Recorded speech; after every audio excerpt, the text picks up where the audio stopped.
कल हमारी टीम बारिश के बाद रोड के हालात का जायज़ा ले रही थी। तभी हमने देखा कि प्रशांत विहार के सामने आउटर रिंग रोड के ऊपर जहां गाय का जमघट लगा था और हम उसकी फिल्म बना रहे थे, लेकिन वहीं चौक पर एक व्यक्ति एक बहुत बड़ा सा कार्डबोर्ड लेकर खड़ा हुआ था। हमारे मन में उत्सुकता जागी कि व्यक्ति क्यों खड़ा हुआ है, जिस पर कुछ लिखा था अंबानी नहीं टाटा बनिए, अपनी शादियां सिंपल तरीके से कीजिए और अपने धार्मिक स्थानों पर कीजिए। जिज्ञासावश हमारे पत्रकार साथी ने उनसे पूछा उनका नाम, तो उन्होंने बताया कि मेरा नाम है मोहित भारतीय। जब आगे जानकारी चाहिए तो उन्होंने बताया कि मैं चाहता हूं कि इस देश के अंदर जातिवाद खत्म हो, जाति धर्म के साथ साथ जो नाम के पीछे आप गोत्र लगाते हैं वो ना लगाया जाए। और एक बात उन्होंने कही कि शादी ब्याह में जो खर्चा करते हैं, जो बर्बादी करते हैं, यदि वो सिंपल तरीके से करें तो समाज का उत्थान होगा। आज वही व्यक्ति जिनको हम कल जिनकी वीडियो बना रहे थे हमारे स्टूडियो में आए हैं, पारदर्शी सफ़र के स्टूडियो पर। ये है मोहित भारतीय। मेरी एक रिक्वेस्ट पर भागे चले आए। इनका जो काम है ये होम्योपैथिक की दवाइयाँ बेचते हैं। इन्होंने बाकायदा डिप्लोमा किया हुआ है, लाइसेंस होल्डर हैं और रोहिणी के अंदर ही एक दवाइयों का स्टोर चलाते हैं होम्योपैथिक की। लेकिन समाज के अंदर, समाज के उत्थान में इनका इनके मन में एक बड़ा उद्वेलित मन रहता है कि कुछ किया जाए। इनसे जानकारी लेते हैं। मोहित जी नमस्कार। नमस्कार जी। राजेश। वो जो कल हम देख रहे थे आपको, आप आउटर के जो फ्लाईओवर के नीचे खड़े थे, जी जी जी, वो क्या था? देखिए पहले तो मैं बता दूं मैं वहाँ क्यों खड़ा था। वो मैं इसलिए खड़ा था क्योंकि कल बारिश हो रही थी और फ्लाईओवर के नीचे एक ऐसा स्थान है कि जहाँ पे बारिश से बच सकते हो, आप खड़े हो सकते हो। खड़ा मैं हर रोज़ होता हूँ, सुबह भी और इवनिंग शाम को भी 2-2 घंटे में हर रोज़ खड़ा होता हूँ और अलग अलग मुद्दों के साथ खड़ा होता हूँ। कोई ना कोई मैं सोशल कॉज लेके खड़ा होता हूँ। तो कल मेरा जो सोशल कॉज था वो ये था कि शादी सादगी से की जाए, बगैर दहेज के की जाए और अपने धार्मिक स्थान पे की जाए। और उसमें मैंने एक थोड़ा सा कंपैरिजन और किया कि बी टाटा नॉट अंबानी। तो ये का कल मेरा एजेंडा था। मतलब अंबानी टाटा क्या कहना चाह रहे थे? मैं ये कहना चाह रहा था कि अभी आपने अंबानीज की शादी देखी, उसमें बहुत ज़्यादा ओवर एक्सपेंडिचर हुआ और बहुत ज़्यादा पम्प एंड शो हुआ। इतना नहीं होना चाहिए, इससे पब्लिक में मैसेज गलत जाता है। जो मैसेज जाता है वो मिडिल क्लास में वो ये जाता है कि हम भी ऐसे करें। अब वो कैसे करेंगे? वो या तो लोन उठाएंगे या उधार पकड़ेंगे। अब वो लेना आसान है, रीपे करने में सारी ज़िंदगी लग जाएगी। और दूसरा, इतनी डेकोरेशन, इतना एक्सपेंडिचर, इतनी सजावट, इतने महंगे गिफ्ट्स, उसमें फिर दहेज भी आता है। जो मिडिल क्लास है उसमें दहेज की भी। मैं बीच में रोकूंगा आपको। हाँ। आपको क्या तकलीफ है? मेरे पास पैसे हैं, मेरे पास साधन है, मैं खर्च कर रहा हूँ। सर मैसेज की बात कर रहा हूँ। पब्लिक को मैसेज क्या गया? मैसेज उसको जाएगा जिसके पास साधन नहीं है। जिसके पास है उसने तो अपना 0.01% ही खर्च किया। आप मैसेज एक ऐसी शादी दिखाकर भी दे सकते हैं जिसका पॉजिटिव असर पड़ेगा कि ये देखिए इस व्यक्ति जी, जो मैं वहीं आ रहा हूँ। बिना दहेज के सिंपल तरीके से तभी मैंने टाटाज का एग्जांपल दिया था। उसमें टाटाज को अगर आप जानते हो तो रतन टाटा जी वो एक छोटे से फ्लैट में रहते हैं, 2 या 3 बेडरूम के फ्लैट में रहते हैं अपने डॉग्स के साथ। और कभी आपने उनको कोई बड़ी बड़ी गाड़ियों में, हालांकि वो तो इतनी बड़ी बड़ी कंपनियां ऑन करते हैं, गाड़ियों की कंपनियां ऑन करते हैं, फिर भी आपने कभी उनको पंप एंड शो करते नहीं देखा होगा। यही बात एक है जो फर्क दोनों में एक डिफरेंशिएट करती है।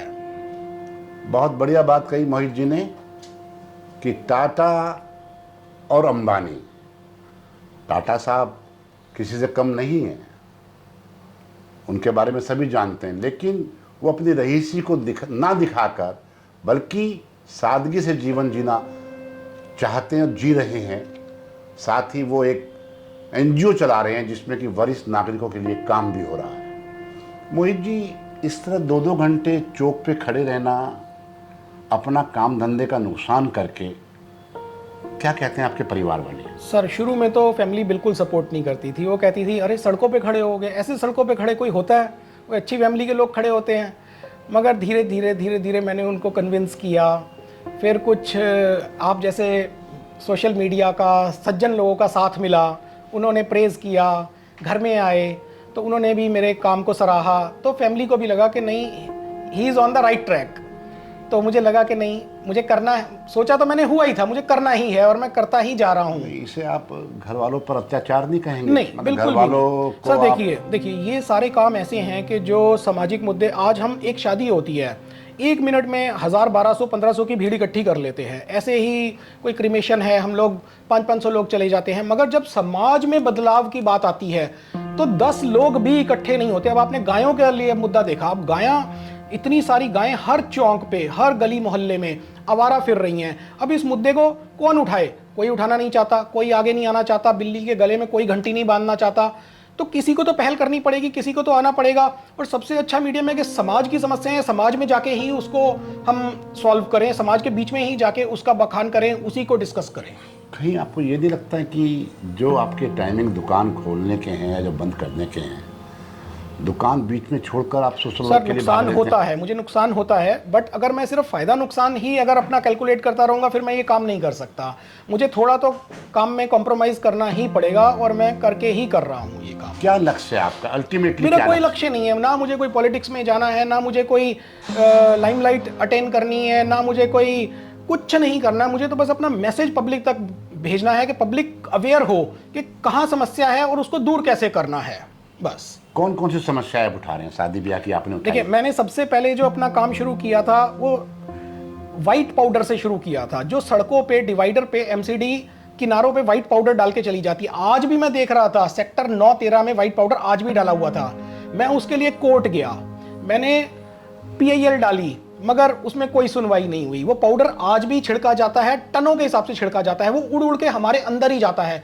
किसी कंट्री में, दुनिया की किसी कंट्री में ऐसा नहीं होता कि चूना ले जाके सड़कों पे फेंक दो, गली मोहल्ला में फेंक दो, लोगों के अंदर जाए, फेफड़ों में जाए, उनको बीमार करे। ये सिर्फ इंडिया में होता है, टनों के हिसाब से फेंका जाता है। मैं सबसे पहले उसके लिए बोर्ड लेके खड़ा हुआ था। आपने पीआईएल की बात की, कोर्ट में जाने की बात की, जब आपने कोर्ट में पिटीशन लगाई तो क्या उसका? तो जज साहब ने कहा जी नहीं, इससे कुछ नहीं होता, ये तो एक प्रैक्टिस है, ये तो चल रही है, इससे कुछ नहीं होता।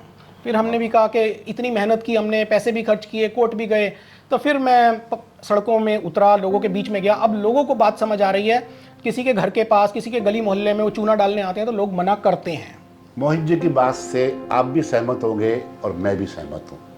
जब भी कोई नेता आता है या किसी बड़े आदमी का फंक्शन होता है तो एमसीडी के लोग चूने की, रोड के साइड में चूना लगा देते हैं, उसके घर के बाहर चूना लगा देते हैं। बगैर वीआईपी मूवमेंट के भी लगाते हैं।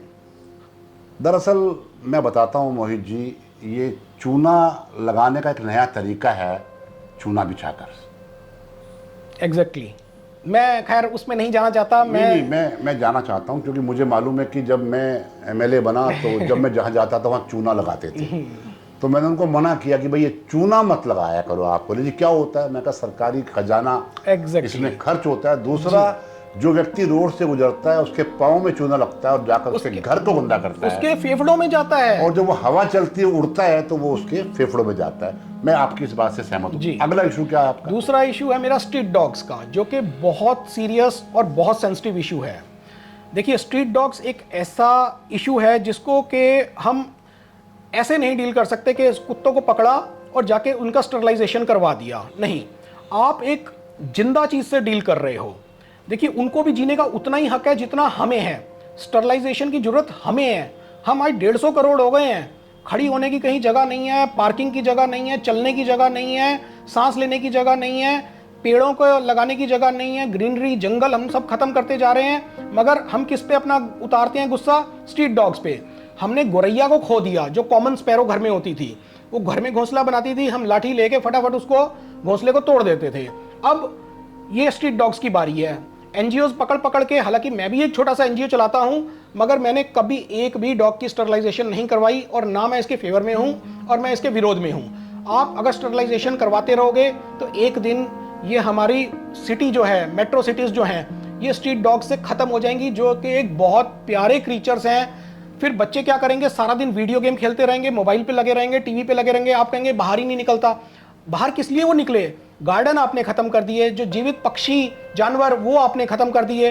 हाँ, आपने एक पेट लाके रख दिया, एक वो छोटा सा खिलौना पेट, उसका कोई फायदा नहीं है, उसकी उम्र भी कम है और उसने जो बाहर की हमने जो भगवान ने जिसको पैदा किया था उसको हमने बिल्कुल ख़त्म कर दिया। नहीं, मैं इसमें एक बात से डिफर करता हूँ। आपने बहुत सारे सीन देखे होंगे जहाँ जब छोटा बच्चा पार्क में खेल रहा होता है, रोड पर जा रहा होता है, तो यही स्ट्रीट डॉग, बिल्कुल ठीक है जी, जिनका काट लेता पक्ष है, ले रहे हैं, वो उसको काट लेते हैं और कई बार तो बच्चों की डेथ तक हो जाती है। ये आपने देखा होगा। मैं आपको बताता हूँ, इस पे मैंने बहुत ग्राउंड लेवल पे इस पे वर्किंग की हुई है। देखिए, वो बहुत कम केसेस आते हैं, कभी 2-3 महीने में एक केस आ जाता है, वो भी बाइट का केस आता है। डेथ का केस तो कभी सालों में एक आता है। देखिए, वो भी तब आता है जब कोई पेरेंट बहुत छोटे बच्चे को उसके साथ नहीं है, या कोई बच्चा डर के भागा, या कोई सस्पिशियस था, डॉग को लगा, वो उसके पीछे भागा, उसने उसको काट लिया। अब एक्सीडेंट होते हैं, कार हर रोज दिल्ली में कितने लोग मरते हैं। क्या आप कारों को बैन करते हो? हमारा बस उसी पे चलता है जो कि कमजोर है, हम उसको बैन करते हैं, उसको हम दबाते हैं जो कमजोर है। देखो, आपने कहा कि जो स्टरलाइजेशन है उसके आप फेवर में नहीं है, चलो, लेकिन क्या डॉग्स को इंजेक्शन नहीं लगने चाहिए? इंजेक्शन लगाओ, एंटी रेबीज का लगाओ उनको, तो उसके लिए उनको ले जाना पड़ेगा। हाँ, नहीं ले जाओ, मगर स्टरलाइजेशन नहीं करवाओ। दूसरा आपने देखा होगा कि कई बार जब डॉग काट लेता है और वो जो पागल होता है, तो जिस इंसान को काटता है वो भी जैसे जो हरकतें कुत्ते करता वो रेबीज होता है जी, वो रेबीज होता है, भोगता है, उसको रेबीज बोलते हैं, और वो बच नहीं पाता, देखिए, उसका इलाज नहीं आज तक। देखिए, रेबीज वाला कुत्ता जो होता है ना, वो लाखों में एक होता है, और वो जिस गली मोहल्ले में होता है तो लोगों को पता होता है कि इसको रेबीज है। उसको जनरली वहां से हटा दिया जाता है, उसको डिस्पोज कर दिया जाता है, कहीं ऐसी जगह छोड़ दिया जाता है, यहाँ उसको जो भी ट्रीटमेंट एमसीडी ने देना हो, पीडब्ल्यूडी ने, सीपीडब्ल्यूडी ने देना हो, वो दे देते हैं उसको, वो ट्रीटमेंट। उसको मार क्यों ना दिया जाए? नहीं, उसको वही दिया जाता है। वो एक आध कुत्ता होता है लाखों में से, वो सारे नहीं होते। हमने देखा हमारे मोहल्ले में एक कुत्ता था, हाँ, होते हैं, उसने बच्चे को काटा, और थोड़ी देर बाद बच्चे की हालत देखी, वो कुत्ते की तरह भौंक रहा था। हाँ, नहीं, होते हैं। बाद में उसको कौन सा कैंप के पास जीटीबी नगर में एक हॉस्पिटल वहां ले गए, और उसको छोड़ आए, और उसकी डेथ का इंतजार करते थे। ये तो ऐसे मामले में रेबीज पेट डॉग्स में भी हो सकती है, पेट्स में भी हो सकती है, वो तो कुछ नहीं आप कर सकते। वो कई जानवरों में, औरों में भी होती है रेबीज। हो सकती है, तो हम क्यों ना एमसीडी का सहारा लें, या जो मेनका गांधी की संस्था है, उन्होंने जो हॉस्पिटल बनाया हुआ है, उनको इन्फॉर्म कर। नहीं, वो करते हैं जी, बट इसको खत्म करना, इस ब्रीड को, वो कोई समझदारी नहीं है। लोग कहते हैं कि जी फिर उनकी तादाद बहुत बढ़ जाएगी। सेकंड इशू ये है। मगर मैं ये आपसे पूछना चाहता हूं कि अगर आज से 25 साल पहले जब स्टरलाइजेशन नहीं होती थी, तो क्या एक मोहल्ले में 5-5 हजार, 2-2 हजार कुत्ते थे क्या? देखिए, कोई भी एनिमल अगर अपने बच्चों को बर्थ देता है, शहर में, सिटी में, गांव में या जंगल में, जंगली जानवर भी, शेर भी, देखिए उसके जो सर्वाइवल रेट है उसके बच्चों का, वो सिर्फ 10, 20, 30%, मैक्सिमम 30% होता है, इससे ऊपर नहीं होता। चाहे उसको दूसरे जानवर खा जाए, चाहे वो भूख से मर जाए, चाहे वो किसी और कारण से एक्सीडेंट से मर जाए, बट वो 1-2 बच्चे ही बचते हैं, ज़्यादा नहीं बचते। और वही केस इनमें भी है। कई एनजीओज ये तर्क देते हैं कि जी इनकी पॉपुलेशन नहीं बढ़े इसलिए करवाते हैं, या इनका हमारे से दुख नहीं देखा जाता, ये गाड़ी के नीचे आएंगे। अरे तुम उनको पैदा होने ही नहीं दोगे तो वो गाड़ी के नीचे नहीं आएंगे, वो ज़्यादा बड़ा एक क्राइम है, या फिर ये नहीं? क्या शहरों में इन आवारा पशुओं का घूमना, देखिए, पहले तो वो आवारा नहीं है, वो हमारे समाज का हिस्सा है। कैसे? कोई जो सड़क पे घूम रहा है, जिसके पास घर नहीं है, जो होमलेस है, क्या वो आवारा हो गया? नहीं, उनके लिए जगह शेल्टर है, जंगल में है ना, जंगल में। नहीं, मैं इंसान की बात कर रहा हूँ। नहीं, इंसान तो ठीक है, आवारा तो नहीं गिनोगे ना, भगवान ने उसको भेजा तो उसको अरेंज करना, उसको घर प्रोवाइड करवाना, चाहे झुग्गी प्रोवाइड, चाहे कुछ भी टेंट प्रोवाइड करवाओगे, चाहे रैन बसेरा प्रोवाइड करवाओगे, वो तो हमारी सरकार की, हमारी एक। पहले जो रहने का सिस्टम था, गाँव में था या जंगल थे, वहाँ पर हर तरह के पशु पक्षी रहते थे, पानी के जीव रहते थे। लेकिन शहर के बीच में जब कुत्ता घूमता है और वो भौंकता है। सर देखिए, ये एक चेन है, ये जो चेन होती है ना, जब हम इसको तोड़ेंगे तो दिक्कत आएगी। अब आपने देखा होगा दिल्ली से वल्चर्स खत्म हो गए। ये वल्चर्स खत्म होना कोई बहुत पॉजिटिव चीज नहीं है। कोरोना फैला, कोरोना जो वायरस की वजह से फैला, बीमारियों की वजह से फैला, वल्चर्स क्या करते थे? जो बची खुची लाशें हैं जानवरों की, किसी भी चीज की गंदगी है, वो खाते थे, और उनका डाइजेशन इतना स्ट्रांग होता था, वो सब कुछ हजम कर लेते। यही इन डॉग्स के साथ है। जो खाना आप नहीं खाते हो, सड़कों पे बचा हुआ पिज्जा, बच्चों ने आधा पिज्जा खाया, 1/4 सड़क पे फेंक दिया, अब वो क्या आएगा? सड़ेगा, फंगस लगेगी, ठीक है, अब वो कहीं ना कहीं बीमारी फैलाएगा। ये डॉग्स उसको खा लेते हैं। इनका पाचन क्रिया इतनी स्ट्रांग है कि वो इनको सब पच जाता है। ये एक ऐसी फूड चेन है, अगर हम एक जीव को हटाएंगे तो पूरी चेन बिगड़ जाएगी। आपने शादी के बारे में बात की, आपने धर्म के बारे में बात की, आपने डॉग्स के बारे में बात की, और क्या मुद्दे रहते हैं आपके जो आप डिस्प्ले लेकर? अगला चौक मुद्दा पर है जी पर्यावरण, जो कि बहुत सेंसिटिव, अगेन बहुत सेंसिटिव मुद्दा है। देखिए, हम अपनी जगह खत्म करते जा रहे हैं, पेड़ गिरते जा रहे हैं, पेड़ों की कटाई प्रॉपर नहीं होती, वो एक तरफ को बारिश आती है झुक जाते हैं, वेट की वजह से गिर जाते हैं। इनकी प्रॉपर कटाई होनी चाहिए, जहां से वो ज्यादा बढ़ रहा है वहां कटाई होनी चाहिए। अब मैं आपको एग्जांपल देता हूं, मैंने एक जगह पे पेड़ों की कटाई करते हुए किन्हीं हॉर्टिकल्चर वालों को टोका। वो एक साइड की कर रहे थे, मैंने कहा ये क्या कर रहे हो, ये तो दूसरी तरफ गिर जाएंगे। कह रहे जी हमारा ही जो रोड पड़ती है ना वो ये पड़ती है, दूसरी जो रोड पड़ती है वो डीडीए की पड़ती है, हम इसकी एक साइड की कटाई कर सकते हैं, दूसरी तो डीडीए करेगा। इतनी देर में तो जब तक डीडीए आएगा तब तक तो 2 पेड़ गिर चुके थे। तो हमें पेड़ों के प्रति, एनवायरनमेंट के प्रति बहुत सेंसिटिव होना पड़ेगा, हमें इनको बचाना है। और वो बचेंगे कैसे? जो छोटी छोटी जगहें हैं, जो भी खाली जगहें हैं, उनको हमें मार्क करके उधर पेड़ लगाने पड़ेंगे, उनको बड़े होने के लिए एनवायरनमेंट देना पड़ेगा। और एनक्रोचमेंट इसमें सबसे बड़ा इशू है। जो एनक्रोचमेंट आज हो रही है, वो एनक्रोचमेंट उसी जगह पे हो रही है जहां पे पेड़ लगना था, वो उसी के ऊपर वो एनक्रोचमेंट करके बैठा है। हम मोहित जी से जो बातें कर रहे थे, वीडियो बहुत लंबी ना हो जाए, बाकी चीज़ें अगले अंक में दिखाएंगे, अगली वीडियो में दिखाएंगे। हमने क्या क्या इनसे सुना। जातिवाद से अलग होकर हो जाएं आप लोग, जातिवाद की चर्चा ना करें, शादियाँ सादगी से करें। और जो भी जिन्हें हम आवारा पशु कहते हैं, इनका मानना ये है कि वो हमारा ही हिस्सा है। डॉग्स या बाकी जो भी जानवर हैं उनको भी बचाएं, उनकी भी मदद करें। और सबसे बड़ी बात जो मोहित जी ने रखी, पर्यावरण की, क्योंकि पर्यावरण की चर्चा सब करते हैं, नेता लोग भी करते हैं, सरकारें भी करती हैं। सरकारें कहती हैं कि 10 लाख पौधे लगाए, 20 लाख पौधे लगाए, लेकिन वो ये नहीं बताते कि वो पौधे कहाँ लगाए, कैसे लगाए। सर, क्योंकि 10 लाख पौधे बीच में मैं लगाने के लिए रोकूंगा। एक मैंने ऐसा सेमिनार अटेंड किया जिसमें के वृक्षारोपण होना था, तो मुझे समझ है, मैं खुद अपने सैपलिंग्स तैयार करता हूँ, खुद जाके अपने हाथ से लगाता हूँ। तो कोई वो एनजीओ था, वो लगा रहा था, तो उन्होंने विश्व पर्यावरण दिवस के दिन 5 जून को उन्होंने टहनियाँ तोड़ तोड़ के सिर्फ फोटोएं खिंचवाने के लिए जमीन में वो टहनियाँ गाड़ते गए, और उन्होंने फोटोएं खिंचवा के अपना टारगेट पूरा कर लिया कि हमने 500 पेड़ लगाए। मगर उस 500 में से एक भी पेड़ नहीं चलेगा। ऐसा काम नहीं होना चाहिए। समाज में कुरीतियां हैं, हाँ। और कुरीतियां दूर होंगी पारदर्शिता से, जैसा कि हम कहते आए हैं। मैं बात कर रहा था सरकार की, नेताओं की, प्रशासन की। 10 लाख पेड़, 20 लाख पेड़, कभी उन्होंने बताया कि कहाँ लगाए हैं, उसके लिए साधन कहाँ से आए, क्या उनको मेंटेन करने के लिए आपने ट्री गार्ड पे कितना खर्चा किया, पानी का प्रबंध क्या किया, वो आज है या नहीं, इसका जवाब इन नेताओं के पास नहीं है, अधिकारियों के पास नहीं है। लेकिन मोहित बाबू बहुत हिम्मत से, दबंगई वैसे नहीं सर, मैं तो नेक नियत से, बस नेक नियत से, दबंगई नहीं, सॉरी, अपना सब वापस ले रहा हूँ। नेक नियत से जिस काम में लगे हैं, हम इनको बहुत बहुत इनका अभिनंदन करते हैं, इनको बधाई देते हैं, और साथ ही इनका धन्यवाद करते हैं कि हमारे बुलाने पर तुरंत आ गए और अपने वो विचार जो लोगों तक पहुंचने चाहिए, लोगों को उन विचारों से कुछ सीखना चाहिए, हमारे बीच रखे। आपका बहुत बहुत धन्यवाद। Thank you Rajesh ji, thank you. और वीडियो देखने वालों, मित्रों, दोस्तों, भाइयों बहनों, इस वीडियो को अधिक से अधिक शेयर करना, पसंद आए तो लाइक करना, ना पसंद आए तो डबल डिसलाइक करना। आपका बहुत बहुत धन्यवाद। जय हिंद, जय फौजी।